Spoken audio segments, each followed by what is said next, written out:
Okay, no? Good morning. At ito yung kunting tips natin. So ingat po tayo nito, no? So may nag-chat sa atin na nawala daw yung kanyang tag number. So mahirap natin yan anuin kasi mayroon talaga yung tag number yung ating ball body. So ito, kunting tips lang, no? Ito yung ball body natin. Brand new po ito, ha? So mayroon talaga siyang tawag dyan ay replacement thread tag. So ito yung wag natin itapon kasi ito yung ilalagay natin doon sa kanyang panibago nating update. So ito yun, guys, ito yung hanapin natin, guys, pag magpalit tayo, no? Kasi ito yung i-input natin doon sa program. Yan, itong number na ito at saka ito. So ito po ay wag natin itapon. Okay, yan. So pagbago yung ating ball body.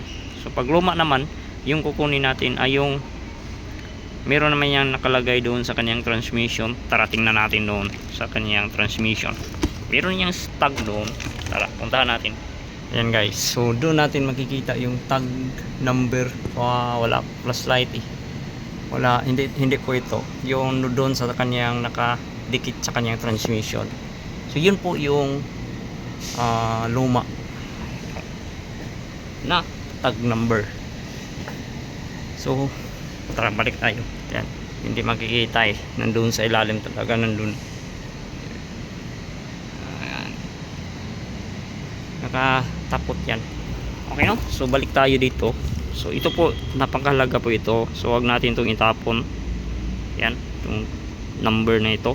Solenoid body service information, solenoid body strategy, and solenoid body ID.